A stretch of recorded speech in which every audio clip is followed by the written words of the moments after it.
Hello, xin chào tất cả mọi người đã quay trở lại với kênh YouTube của Nguyễn Cung To nhá. Lâu quá không lên video mà lên video thì nó không được đều lắm mọi người.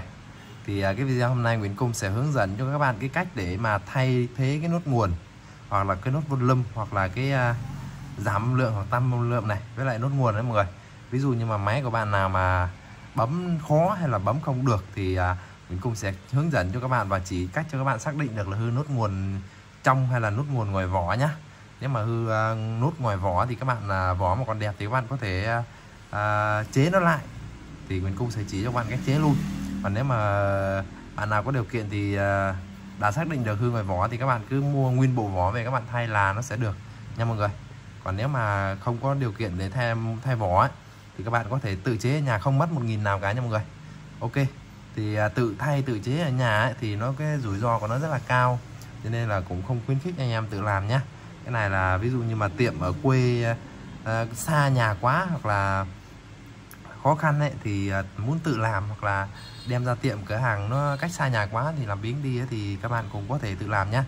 Ví dụ như mà tự làm thì các bạn phải xác định được cái nốt nguồn của mình là hư nốt trong hay nốt ngoài đã, rồi lúc đó thì mình mới tự làm được nha mọi người. Đây, cái bước đầu tiên, ví dụ như trên cái máy này đi, đây là Reno 5 nha mọi người. Cái máy này hiện tại là bấm nốt nguồn vẫn được này, đó, bấm nó vẫn kêu khật khật đó, thấy không? Bấm vẫn kêu khật khật thì là mà cái nốt sẽ không hoạt động thì là do bị cái nốt trong là chắc chắn 100% nha mọi người.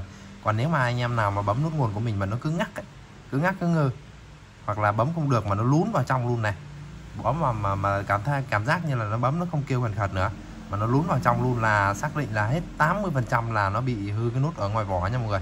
Còn 2% nó vẫn có cái trường hợp là nó bị mất cái nấm ở bên trong, của cái nốt nguồn. Chút xíu là mình mở ra mình sẽ chỉ cho các bạn cái nấm đó là nấm như thế nào nha.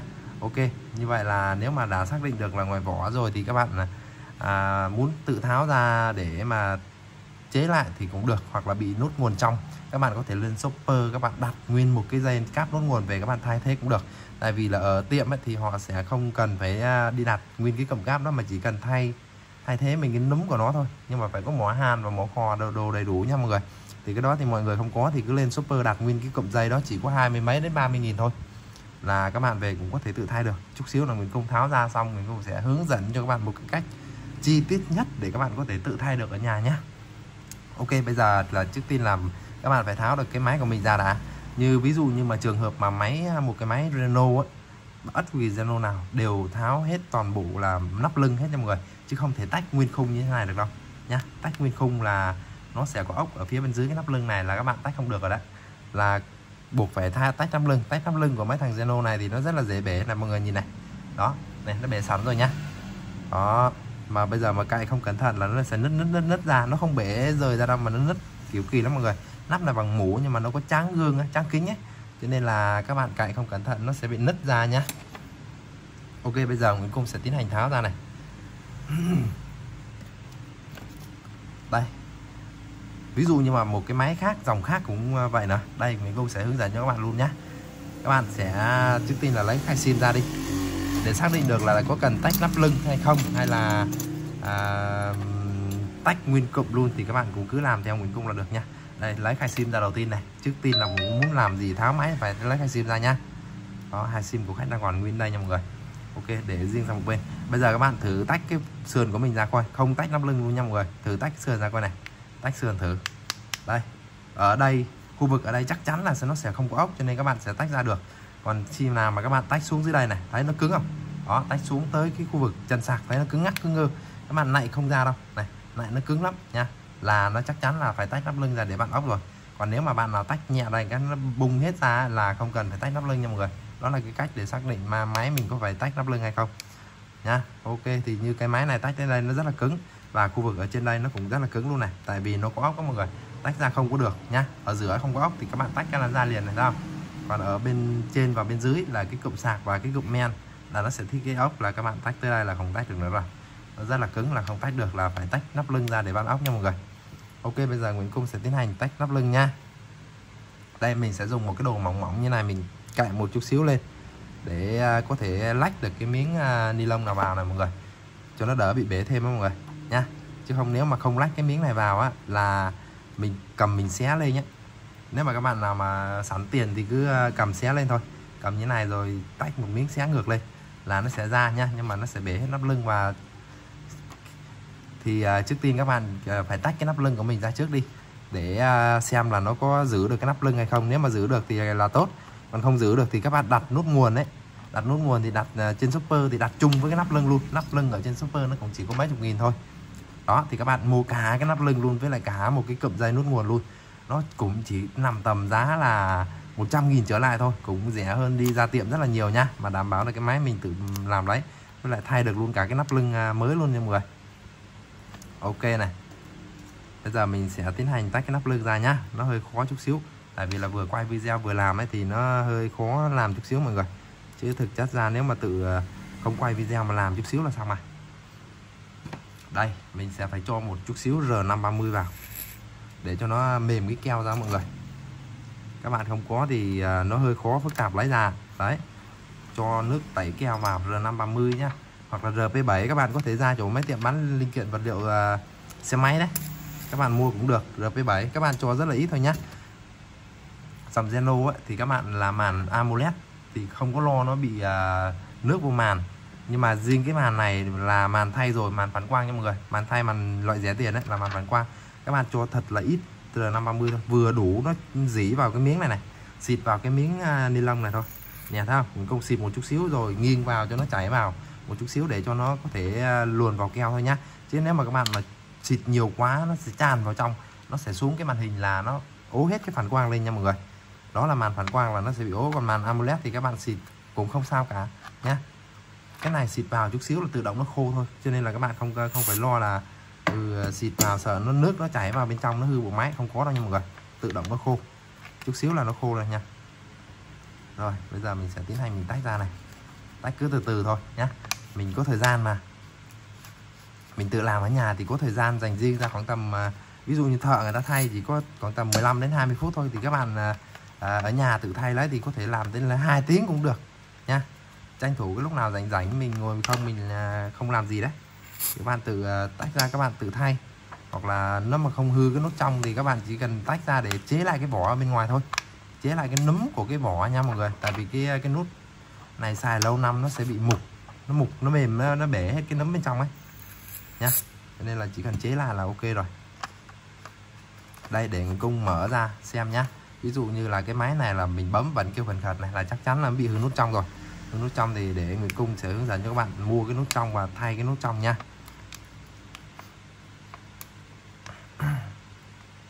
Đây, trước tiên là phải làm sao để mà mình lấy được cái nắp lưng này ra cho nó an toàn. Thế này, nứt như thế này rồi mình vẫn phải lấy ra từ từ nha mọi người, cho nó cẩn thận để không bị bể thêm nữa nhá.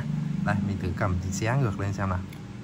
Đấy, đó, nó rất là dẻo, nhưng mà các bạn mà hơi mạnh tay chút xíu là cũng có khả năng là nó sẽ bể thêm miếng đấy nha mọi người.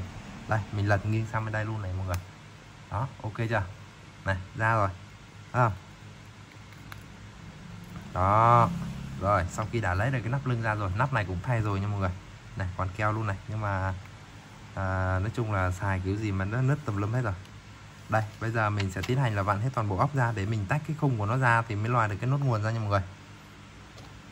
Rồi, tiến hành là mình vặn ốc ra nhá. Đây, trước tiên là mình sẽ quăng 3 cái keo cũ ở trên này đi. Keo này họ dán vô lúc dán vào này. Thì bây giờ mình quăng đi để chút xíu mình vô keo mới cho nó dính được chắc nhá. Nhưng máy bạn nào mà chưa bung ra lần nào thì không có cái keo này đâu. Nó chỉ có cái lớp keo của hãng, keo hai mặt đó mọi người. Keo hãng là nó không có xù xù giống như thế này đâu. Đó, cái này là keo người ta tự dán vào này, là có đi thay màn hình rồi ấy mọi người, cho nên là người ta dán keo mới rồi nhá. Đó, vắng sơ sơ cho nó sạch đi. Rồi, tiếp theo nữa là đến lượt cái công đoạn là mình vặn hết ốc ra nha mọi người. Nhìn thấy con ốc nào vặn sạch ra, không chừa một con nào cả. Đây này, ví dụ như con ở ngay chỗ loa này thì không cần vặn này nhá. Nhưng mà đối với các bạn thì các bạn cứ vặn hết ra đi cho nó chắc ăn nha. Không sao cả, vặn hết ra chút xíu mình vặn vào thôi. Ốc mà, đơn giản lắm. Các bạn chỉ cần một cái tô vích thôi là có thể tự chế nút nguồn cho mình được rồi.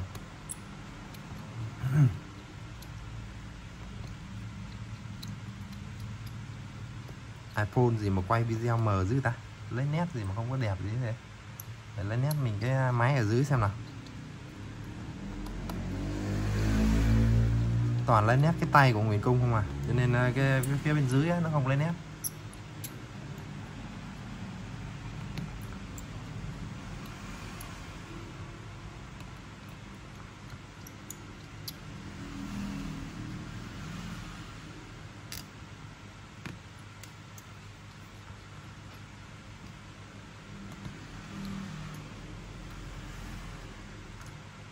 Ok, sau khi đã vặn hết ốc rồi phải không? Đây vì sao Nguyễn Cung bảo là không cần vặn cái ốc chỗ ngay cái loa, thì các bạn để ý này, cái khung của nó ăn vòng này, đó, nó vòng sang đây, nó vòng sang đây. Còn cái loa này nó không cần phải tách ra nha mọi người, các bạn có tháo ra cũng được, không sao cả. Đây bây giờ mình sẽ tiến hành mình tách cái vỏ nó ra này, nhét cái móng tay ngay chỗ cái khay sim luôn nha mọi người. Này, nhét móng tay ngay chỗ khay sim đây. Rồi mình tách nó xuống này, đó, nhét móng tay đi tới đâu là mình tách nó xuống tới đó nhá, chứ không dùng cái này nha mọi người. Rồi ok này, tiếp theo này, tách vòng bên dưới này, đó thấy không? Này nó có ốc là mình tách nó không có ra đâu. Mà bây giờ mình lấy ốc ra rồi thì mình tách nhẹ cái là nó ra rồi. Đó, sau khi đã tách được một vòng rồi thì bây giờ mình quay xuống đây, mình lật ở dưới này lên này. Đó, thấy không? Đó là nó lên liền luôn, thấy không? Rồi ok, bây giờ mình sẽ phải nhìn cái nốt nguồn của nó này. Ví dụ như mà đây, để quay gần là chút xíu cho các bạn dễ nhìn này. Đây, cái nốt nguồn. Cái nốt nguồn của nó lúc nào nó cũng sẽ có một cái nấm đây. Đây, cái nấm vuông ở giữa đây nha mọi người. Thì các bạn nếu mà nhìn thấy cái nốt, để Nguyễn Cung tắt đi cả nha, tại vì nó lấy nét hơi tào lao ấy. Rồi ok này, đây cái nốt nguồn này, nốt nguồn đây nha mọi người. Này các bạn nhìn thấy nó có cái nấm đây không? Để thả cái máy xuống cho nó lấy nét ngay cái nốt nguồn cho các bạn dễ nhìn nha. Này, cái nốt nguồn nó sẽ có một cái nấm ở đây này, đây. Đó, cái nấm vuông này thấy không? Nấm vuông này, nếu mà cái nấm này nó bị mục rồi ấy là các bạn phải cắt một cái miếng mủ cứng á mọi người, miếng mủ cứng nha, mỏng thật là mỏng thôi, mỏng bằng cái tờ giấy thôi, hoặc là cái sim hư cũng được. Các bạn khoét một chút xíu cái miếng mủ, các bạn làm sao mà các bạn đắp vào đây để cho nó thành cái hình vuông giống như này này, hình vuông, hình tròn, hình chữ nhật gì, dài ra tới đây, ngoài đây luôn cũng được, không sao cả nhá. Dài ra thòng loang ra đây cũng được, miễn sao nó có thể nhô lên một chút xíu để nó tiếp xúc được với cái nốt nguồn ở bên trong máy này này. Đây, ở bên trong máy nó cũng sẽ có hai cái nút, cái nấm, nhưng mà hai cái nấm này đều mất cả rồi, nhưng mà cái nốt volume vẫn bấm được nha mọi người. Còn cái nốt nguồn này, đây này, nó bị loét lòe ra này, nó mất luôn cái nấm rồi. Đó, thấy không? Mọi người nhìn này, nó mất luôn cái nấm rồi. Ở trên cái nốt nguồn này nó có một cái nấm nhỏ nhỏ này, nó mất rồi, cho nên là bây giờ mình bấm vào rất là nặng và cũng có khi là nó ăn, nó không ăn, cho nên là cái vỏ này vẫn đang còn được nha mọi người, không có bị mất nấm, cho nên là nói chung là giờ không phải là dùng là chỉnh tới cái bộ vỏ mà là chỉnh tới cái nốt nguồn bên trong này, thấy không? Đó, thì bây giờ các nốt nguồn bên trong phải không? Các bạn muốn tự thay ở nhà là phải mua nguyên cái cáp nốt nguồn, ở trên shopper có bán nha mọi người. Thì mua cáp nốt nguồn thì các bạn cứ gõ cáp nốt nguồn là nó sẽ ra cáp nốt nguồn của máy gì thì các bạn gõ máy đó nha. Cáp volume thì các bạn mua cáp volume nha mọi người, chứ không thể thay giống ở cửa hàng người ta có máy khò, máy hàn người ta bóc cái nốt nguồn nhỏ xíu này ra để người ta thay cái nốt nguồn khác. Đây này, mình cũng có sẵn nốt nguồn đây này. Đây, nốt nguồn nó chỉ có mình cái nút như thế này thôi. Đó, nó chỉ có nút như thế này thôi thì các bạn không ở nhà không thể tự thay được, mà các bạn sẽ phải lên trên shopper đặt gõ đầu cái điện thoại đâu rồi. Đây, ví dụ như là đây nhá. Đây là con Oppo Reno 5 phải không? Thì các bạn bây giờ như thế này. Đây, bây giờ mình sẽ lên trên Google mọi người. Bấm gõ cáp nút nguồn,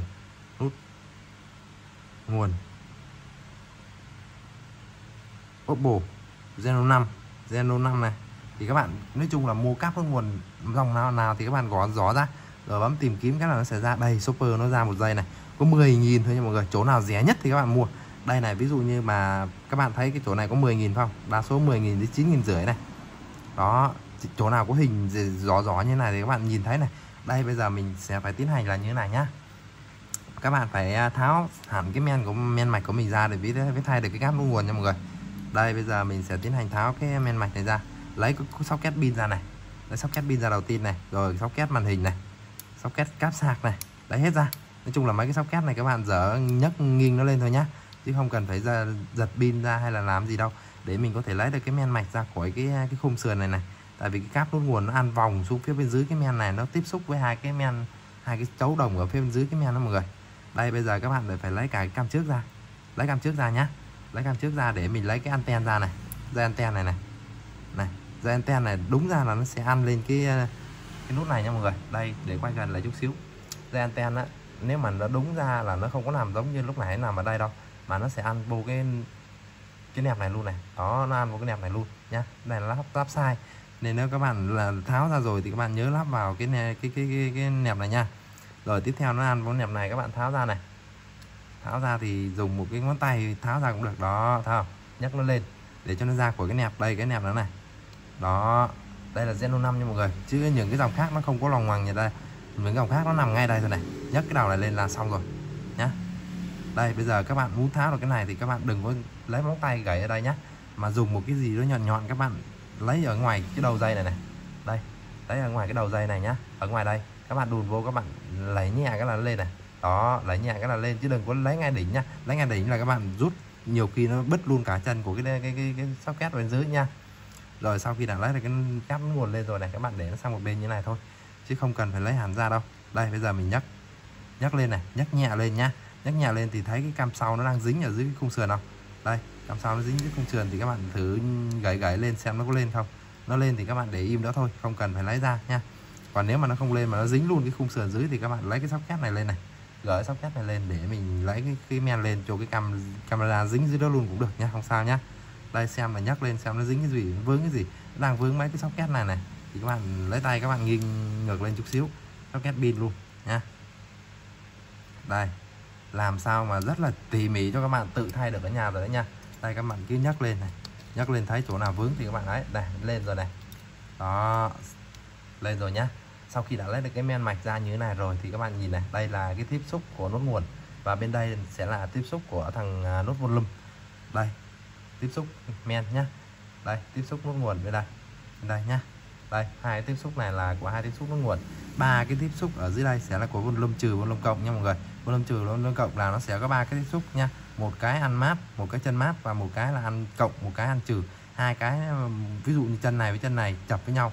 Chân này chân mát đi, chân này là chân trừ, chân này chân cộng thì chắc chắn là phải có một chân trừ ăn với chân mát là nó với giảm âm lượng được, và một chân trừ ăn với chân dương thì nó phải tăng âm lượng được nha mọi người. Đó thì là ba chân. Đây ở dưới đây cũng vậy luôn, mình để cái men mạch sang một bên. Đây cái bây giờ mình đang thay nút nguồn phải không, hay là thay nút volume cũng được, cũng vậy thì các bạn cũng phải lấy cái cáp này ra. Đây ví dụ như cáp volume thì các bạn lấy ra. Đây dưới đây nó có ba cái tiếp xúc, nó ăn vòng lên đây, vòng lên đây. Tiếp xúc này để ăn vô men mạch cho mọi người. Đây còn tiếp xúc này để ăn vô men mạch của nút nguồn nhá. Thì các bạn lấy cái cáp nút nguồn này ra này. Đây các bạn lấy nhẹ ra, mở dưới ta. Đây các bạn nhấc nhẹ ra nhá, đừng có cho nó đứt nha mọi người. Lỡ nhưng mà kiếm không có thì còn đem ra tiệm mà cho họ chế họ đồ được nhá. Đây bây giờ mình lấy ra để mình biết làm gì không, lấy ra trước rồi xong rồi các bạn mới đặt mua về nha, chứ không phải là các bạn để vậy các bạn đặt mua về đâu, là lỡ mà không đúng thì sao. Đó thì bây giờ lấy ra thì mình phải lấy cả cái tiếp xúc này lên này, nó sẽ đi nguyên một dây dài, dây nhằng luôn nha mọi người. Đây đó, nó đi nguyên một dây luôn. Cái tiếp xúc ăn vòng sang đây rồi ăn vòng sang nút nguồn, nó sẽ ăn vào trong cái bộ máy. Rồi sau khi đã lấy được ra rồi thì các bạn ép nó thẳng lại, ép cho nó thẳng lại như này này. Đó thấy không, ép cho nó thẳng lại rồi xong đó là các bạn đặt hàng là các bạn phải soi xem là nó có giống hay không này nhá. Đây ví dụ như cái nốt này đi, nốt này là nốt volume, nốt này là nốt nguồn. Đó thấy không, đúng rồi này, nốt volume là nốt bên này là nốt volume này, ba chấu này, nốt nốt này là nốt nguồn này, thấy không. Đó thì các bạn phải soi xem là cái nốt nguồn này nó có giống với cái nốt này hay không. Giống này, đây các bạn đặt lên đây các bạn nhìn thấy nó giống là được. Đâu rồi, trở ra đi. Đây, đó, nhìn nó giống y chang 100% là các bạn đặt về là ok nhá. Ví dụ như ở đây hình đây Zeno 5 này, các bạn nhìn xem nó có giống không? Không giống đúng không? Đấy, không giống thì các bạn đặt về nó sẽ bị lộn nhá. Nè, nút nguồn này là không phải Zeno 5 đâu, cái này nó để thêm 5G nữa này mọi người. Đó, các bạn mà không để ý là nó sẽ bị đặt lộn, là về là coi như là không làm gì được nha, chỉ nhìn thôi. Đây, ví dụ như hình này nhỏ quá thì các bạn bấm vào đây. Đúng này. Cái này nốt volume mọi người nha. Đây, cáp volume nhá, Zeno 5. Không đúng này nha, volume là nó sẽ có hai cái núm này. Đó, thì các bạn phải so sánh xem là nó có giống hay không rồi các bạn mới đặt mua nhá. Có nhiều dòng máy nó sẽ tích tụ cả volume và cả nút nguồn đi chung một cục dây cáp như này, giống như thằng Vivo ấy, là đa số là một cái dây cáp nó sẽ đi cả nốt nguồn vào volume luôn. Thì các bạn chỉ cần đặt một cái là nó sẽ có cả nhá. Ok, sau khi đã xác định được là để đặt mua rồi thì các bạn mua về thì cũng chứ đặt vào như cũ thôi. Ở đây chính là cái men mạch. Thì mà này các bạn tháo ra sao? Thì bây giờ nếu mà không biết ấy, thì các bạn cứ đặt ở dưới đây trước này. Đó, hoặc là có thể căn ở trên đây trước cũng được nhá. Đây, mình căn ở trên đây, mình dán vào đây trước nha. Đó, căn dán vào này. Đặt vào đây trước rồi xong đó rồi thả lỏng ở đây ra. Đặt cái bộ máy vào. Đặt cái bộ máy này vào nhá. Bộ máy vào thì các bạn phải nhấc cái dây anten lên trước nha, đừng có để cho nó đè xuống nha. Đây, đặt nó bộ máy vào. Rồi, đặt bộ máy này mình cũng phải lựa để mình đặt nha mọi người. Thì tại bên đây nó có một cái bát này. Phía bên đây nó có cái bát thì các bạn phải nhấc ở bên đây lên, nhấc nhẹ bên đây lên, nhích sang đây tí, ép nó xuống cái bát bên đây trước này nha. Đây, ép cho nó xuống cái bát bên đây trước, đó, cho nó xuống sát này. Rồi sau các bạn thả bên đây ra, nó xuống là nó xuống thôi. Đấy, đơn giản thế thôi. Có nhiều bạn thay màn hình nhé thì bấm socket này, bấm socket màn hình vô. Rồi, xong đó là bấm cái socket pin vào, mở nguồn không lên. Mở nguồn không lên tại sao? Tại vì cái tiếp xúc lúc nãy Nguyễn Công chỉ đấy, tiếp xúc ở trên men mạch lúc nãy Nguyễn Công chỉ có chỉ đấy. Nó không có tiếp xúc được với cái nốt nguồn ở bên dưới. Thì muốn mở được ấy mà không có cần giáp máy thì các bạn phải lấy tay đè đây xuống, nhấn đây xuống để cho nó tiếp xúc, rồi xong các bạn mới nhấn nút nguồn ở đây nha. Nhấn nút nguồn ở đây là nó sẽ lên nguồn. Còn nếu mà các bạn cứ thả như thế này, nó không có tiếp xúc được xuống là nó sẽ không bấm được cái nút này, và các bạn cứ nghĩ đâu là máy nó bị gì hay là màn hình tới nó bị gì. Đó, thì có rất là nhiều người gọi cho Nguyễn Cung cũng đã chỉ cho làm rồi nha. Ok, như vậy là thay một cái nút nguồn hay nút volume bên trong nó rất là đơn giản như vậy thôi. Đó, thì các bạn có thể tự mua về thay. Còn bây giờ là Nguyễn Cung sẽ tiến hành là thay cái nút nguồn cho cái này nhá. Thì Nguyễn Cung thay nút nguồn của cái này thì không có cần phải mua dây, tại vì là thay bằng nút này có mỏ hàn mỏ khò đàng hoàng. Còn bạn nào mà có mỏ hàn mỏ khò Nguyễn Cung chỉ cho thay luôn này. Đây, bây giờ mình sẽ tiến hành mình rác cái này vào trước đi đã. Quên gắn cái dây anten vào để quay xa xa chút mọi người, quay gần quá chỉnh toàn đi đâu không à, quay không có vô cái điện thoại chút xíu nào. Đây, bây giờ mình sẽ bấm cái anten này, bấm chuẩn nha mọi người, đặt chuẩn vào rồi bấm. Rồi bây giờ mình căn cho nó vào mấy cái bát đi này. Đó, đây, đặt nó vào cái bát rồi mình nhấn nó xuống. Đó, thấy không? Đặt vào đây, đặt vào mấy cái bát này đi để mình nhấn nó xuống. Rồi là nó xuống rồi, ok rồi. Bây giờ mình đặt cam trước vào thôi, đặt cam trước vào cho nó vuông vắn vô, rồi mình bấm socket vào. Đó, xong thế thôi. Các bạn thay nốt nguồn, nốt volume thì quá đơn giản rồi. Mua nguyên cụm dây về chịu khó chờ một vài ngày đi mọi người, nó rẻ mà, không có mắc lắm đâu. Rồi bây giờ mình cũng sẽ tiến hành là thay cái nút nguồn này bằng cách là thay mình cái nấm nha. Thay mình cái nấm không á, thì các bạn phải xác định được là cái dòng máy này là nó là nút nguồn ngang hay nút nguồn dọc này nhá. Nó có một cái là ngang như này, một cái là dọc như thế này, thì các bạn phải xác định được. Mấy dòng Gen 5 này á, đa số là nút nguồn dọc nha mọi người. Dọc thì bây giờ Nguyễn Dung sẽ lấy một cái nút dọc để thay nhá. Thay nhiều thì sẽ biết thôi, còn các bạn nào mà chưa có đụng chạm nhiều thì các bạn cứ phải dùng nhíp để gấp, tháo cái nút nguồn này ra, dùng nhíp gấp ngang xem là nó có hoạt động hay không. Nếu mà không hoạt động thì dùng nhíp gấp dọc xem nó hoạt động hay không thì mình xác định được thôi. Ok, đây, mua một cái. Đó, nó rất là rẻ tiền cho nên Nguyễn Cung mua lần 150 cái này về thao hồ dùng luôn, nhưng mà cũng dùng nhanh lắm mọi người, tại vì mấy cái nút này xài đến thời này nó đa số là hư hết rồi. Đây Nguyễn Cung không cần phải tháo ra khỏi máy đâu nha mọi người. Thì bây giờ tháo được cái khung ra rồi phải không? Bây giờ mình sẽ dùng một cái đồ để lót nha, để bỏ cái này ra các mọi người, không có khò cái nó nóng nó chảy mất. Ấy chà, sim này sim của ai đấy trời, sim Viettel này, chắc là sim hư quá. Sim của khách đang còn ở trong máy đây. Đây, bây giờ mình cũng sẽ để nó ra đây nhá. Rồi sẽ dùng cái nẹp cái miếng mỏng này để mình che nó lại, để mình khò mọi người, khò cho nó đỡ bị nóng cục pin, nóng vào trong cái khung sườn nha mọi người. Ok, Đấy, dùng cả mó khò và mó hàn luôn nhá. Đó thì bạn nào mà đang có máy hàn và máy khò thì mình cũng chỉ cho cách thay luôn. Đây mình sẽ dùng một cái lưỡi dao để mình cạy nó ra khi mà khò á mọi người, là cạy nó ra nhá. Đây khò thì các bạn để nhiệt độ tầm 350 nhá, 350 400 thì các bạn khò hồi là các bạn dùng cái lưỡi dao các bạn cạy cái nó lên thôi để dùng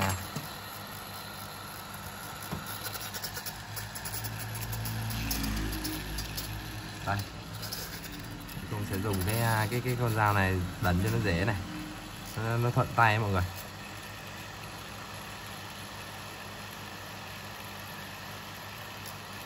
Ok chưa? Đó, khò cái là nó ra rồi. Sau khi đã khò ra được rồi thì bây giờ mình sẽ dùng mó hàn. Dùng mó hàn để mình quét lại cái chân cho nó nổi chân lên để mình bắt đầu mình thay nút mới nha mọi người. Mó hàn đây. Đó, thì và muốn thay được cái nút mà không cần phải đi mua cáp này cáp kia thì các bạn phải có đủ đồ mới thay được. Đây, cho nhựa thông vào nha, nhựa thông mềm để mình hàn cho nó không bị nó lên chân cho nó đẹp này.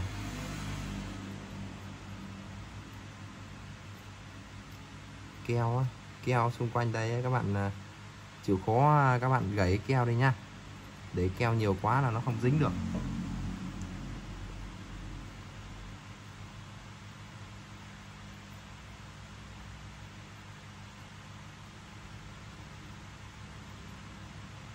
Ok, rồi bây giờ mình cho một chút xíu chì vào để mình hàn cho nó nổi chân lên nha mọi người.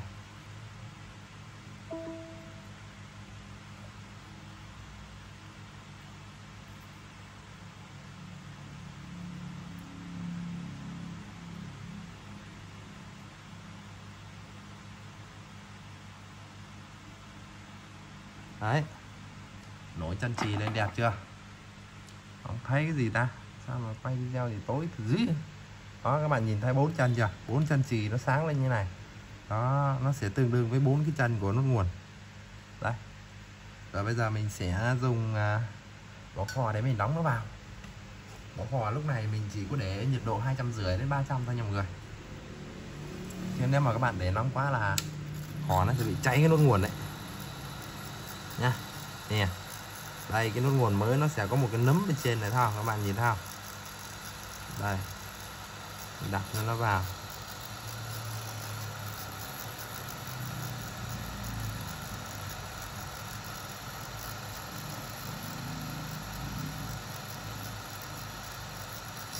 Đấy.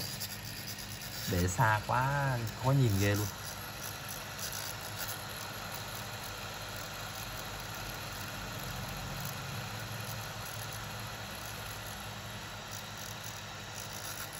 Ok chưa? Đó. Đấy, như vậy là xong rồi đó mọi người. Như vậy là đã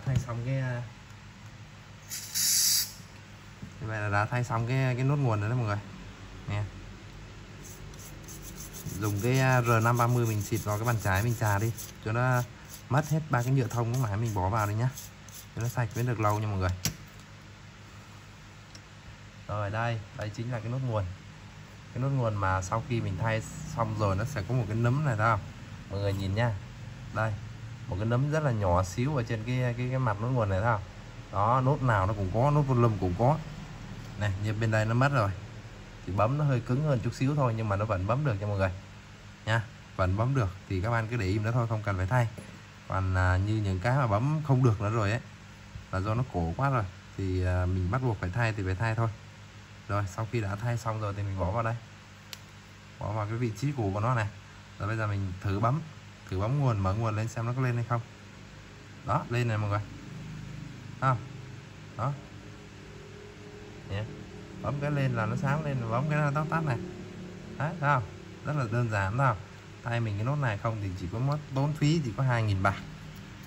Tiền điện, tiền công, tiền ấy tháo ra thôi nha.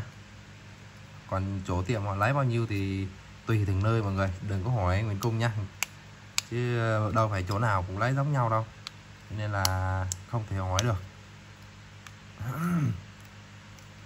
Giá cả thì các bạn Nguyễn Cung có báo trên video đấy, giá gốc ở đấy. Còn bạn nào mà chỗ thấy chỗ đó báo cao quá thì thôi các bạn đi chỗ khác nha. Rồi ok, sau khi đã thay xong rồi thì mình lắp cái khung sườn lại là bấm này, nhẹ nhàng không, rất là nhẹ luôn, bấm nhẹ cái là được. Ok chưa? Đó, như vậy là Nguyễn Cung đã hoàn thành xong cái video là hướng dẫn cho các bạn cái cách thay nốt nguồn rồi nhá. Còn nếu mà cảm thấy mà ở gần nhà bé thì đem Nguyễn Cung thay cho cũng được nha. Tính giá tiền điện với tiền công tháo ra tháo vô thôi, mấy chục nghìn thôi nha mọi người.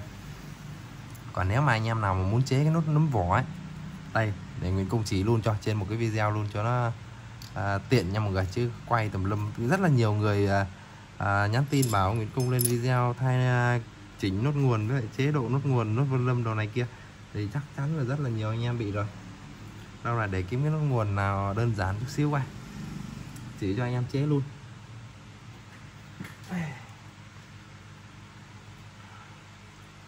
Đây để mình cùng lấy cái nốt nguồn với nốt vân lâm ở ngoài vỏ của thằng Oppo A15 đi.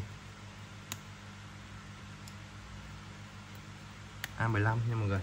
Đây, như ví dụ như cái nốt nguồn này, quay gần lại chút xíu quay. Đây, ví dụ như cái nốt nguồn này thì nó đang còn một cái nấm màu đen nhô lên này. Đó mọi người nhìn thấy không? Đó, ví dụ như mà cái nốt này nó bị mất đi.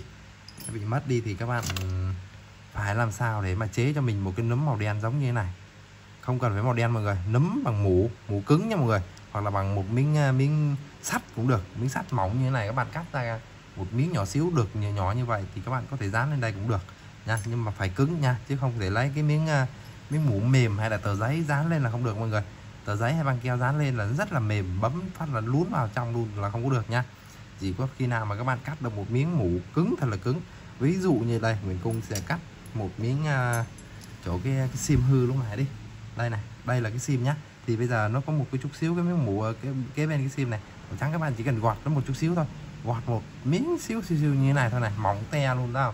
Đó, rất là mỏng luôn nha, mỏng này, rất là mỏng luôn. Thì các bạn để xuống dưới bàn đây, các bạn cắt lấy một miếng hình vuông. Đây, các bạn cắt lấy một miếng hình vuông nhỏ xíu, cắt làm sao mà được một miếng nhỏ nhỏ thôi, vuông tròn hay dài gì đều được cả nha mọi người. Đây, cắt một miếng nhỏ xíu như thế này thôi này. Đây, để Nguyễn Cung cắt xong rồi các bạn Nguyễn Cung chỉ luôn cho các bạn nhé. Nó không dày đâu mọi người, các bạn mà cắt dài quá là bỏ vào là tự nó bấm nốt nguồn luôn đấy, tại vì nó cấn luôn rồi. Nó dài quá là tự nó bấm luôn đấy, nó dính luôn trong cái nốt nguồn, giống như hai cái công tắc ấy, nó dính luôn lại với nhau rồi. Cắt miếng nhỏ thì rất là khó cắt luôn, rồi nó bay mất tiêu rồi. Rồi để cắt miếng khác đi. Đây, đó thấy không? Cắt một miếng mỏng xéo à, cắt mỏng nhỏ xíu rồi các bạn cắt lấy một cái hình vuông thôi, đặt ở trên cái miếng mũ cao su này khó cắt quá.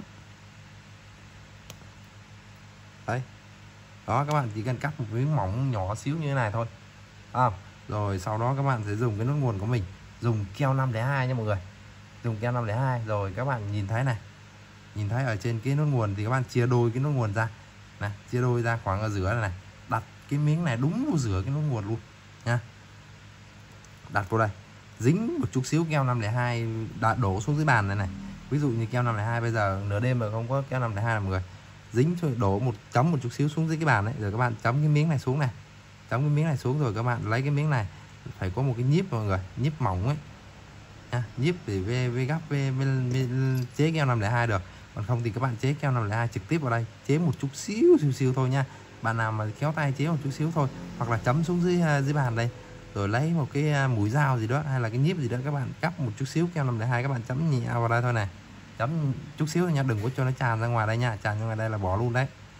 Rồi các bạn đặt cái nốt này lên, các bạn đặt ngay giữa luôn, đặt ngay giữa luôn cho nó dính xuống, dính làm sao cho nó bằng nha mọi người. Đó, chỉ cần như này thôi này, như thế này thôi là xong rồi, dính xuống, dính chắc xuống là được, cho nó dính chắc xuống là ok nha.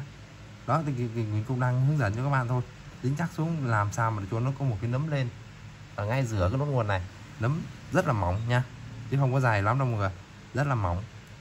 Đó thì các bạn chỉ cần dính xuống rồi xong đó là các bạn ráp vô là dùng pha hà luôn, dùng vài năm cũng không hư được mọi người. Nó tại vì các bạn cắt miếng mủ cứng này này, nó rất là bền luôn, nó không có giống như cái miếng mủ mà nó đổ trong đây đâu. mổ trong đây xài một thời gian sau nó sẽ bị bể, nó mục các mọi người, nó mềm ra, nó bể ra rồi là nó sẽ bị bấm nước nguồn không có được nha. Rồi như vậy là mình cũng đã hướng dẫn thay cho các bạn thay xong cái nốt nguồn và nốt vân lâm và chế độ, nói chung là tất cả các dòng máy luôn chứ không riêng gì mình cái dòng Oppo Reno 5 hay là dùng dòng Apple anh mọi người, kể cả Samsung hay là cái gì cũng vậy, nó đều giống nhau hết, cứ làm theo Nguyễn Cung là sẽ ok nha mọi người. Rồi cảm ơn mọi người đã xem hết video nhá. Nói nãy giờ cũng rất là mỏi miệng và khát nước rồi, thì không biết là các bạn có ủng hộ được của mình cũng chút xíu gì không. Thì tốt nhất là các bạn nói chung là mọi người ủng hộ thì xem video là được rồi, xem video với lại like và chia sẻ cho những anh em cần thiết, đó thì là cái đó là ủng hộ mình cũng rất là nhiều và rất là cảm ơn mọi người nha.